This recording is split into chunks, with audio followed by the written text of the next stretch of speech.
انتہائی غریب جوس اور ڈبل روٹیاں بیچنے والا لڑکا دنیا کا طاقتور ترین صدر طیب اردگان کون ہے؟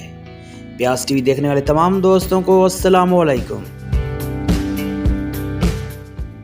1954 میں طیب اردگان ایک کوسٹ گارڈ کے گھر پیدا ہوئے۔ جب وہ 13 سال کے تھے تو ان کے والد نے استنبول منتقل ہونے کا فیصلہ کیا تاکہ اپنے بچوں کو بہتر ماحول میسر کر سکے۔ نوجوانی میں طیب اردگان نے پیسے کمانے کے لیے جوس اور ڈبل روٹیاں بھی بھیجی۔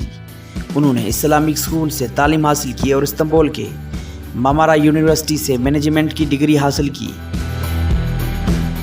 1994 میں وہ استنبول کے میئر بنے اور یہ عہدہ ان کے پاس اس وقت تک رہا جب تک ترکی کی فوج نے ان کے اس وقت کے سیاسی جماعت ویلفیئر پارٹی پر پابندی نہیں لگا دی۔ 1999 میں ایک قوم پسند نظم پڑھنے پر انہیں 4 ماہ کی قید میں بھی جانا پڑا۔ اس نظم میں لکھا تھا کہ مسجدیں ہماری مورچے ہیں، ان کے گنبد ہمارے ہیلمٹ، ان کے مینار ہمارے ہتھیار اور ایمان والے ہمارے فوجی ہیں۔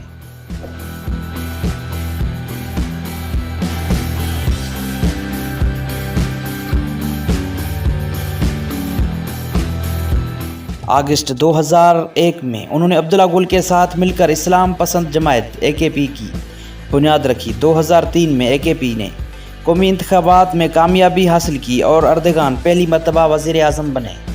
جون 2013 میں ایک پارک پر عمارت بنانے کے خلاف مظاہرہ کر رہے لوگوں پر اردگان نے فورسز کو دھاوا بول دینے کا آرڈر دیا۔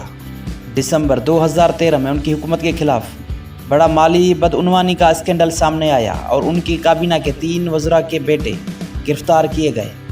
اردگان نے مخالفین کو اس کا ذمہ دار قرار دیا تھا۔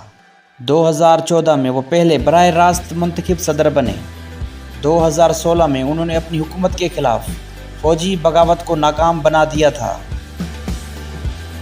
صدر اردگان کا کہنا ہے کہ وہ ملک میں اسلامی نظام لاگو نہیں کرنا چاہتے اور ترکی کو سیکولر ریاست ہی رہنے دینا چاہتے ہیں، مگر ان کے خیال میں ترک شہریوں کو اپنے مذہبی عقائد کا اظہار کرنے کی مزید اجازت ہونی چاہیے۔ ان کے کچھ حامی انہیں سلطنت عثمانیہ کی تناظر میں سلطان کے لقب سے پکارتے ہیں۔ 2013 میں انہوں نے ترکی میں ریاستی دفاتر میں حجاب پر پابندی اٹھا دی، تاہم فوج، عدالتوں اور پولیس میں یہ پابندی قائم رہی۔ اس کے بعد انہوں نے غیر شادی شدہ افراد میں غلط تعلقات کو بھی جرم قرار دینے کی کوشش کی، مگر وہ قانون سازی کرنے میں ناکام رہے۔ طیب اردگان کے 4 بچے ہیں۔ وہ یہ بھی کہہ چکے ہیں کہ کسی بھی مسلمان فیملی کو خاندانی منصوبہ بندی کا سوچنا بھی نہیں چاہیے۔ انہوں نے 2016 میں کہا تھا کہ ہم اپنی نسلیں بڑھائیں گے۔ انہوں نے عورتوں کے حقوق کے لیے کام کرنے والی خواتین پر تنقید بھی کی تھی اور وہ یہ کہہ چکے ہیں کہ مردوں اور عورتوں کے ساتھ ایک جیسا برتاؤ نہیں کیا جا سکتا۔ امید کرتے ہیں کہ آپ دوستوں کو ہماری یہ ویڈیو ضرور پسند آئی ہوگی۔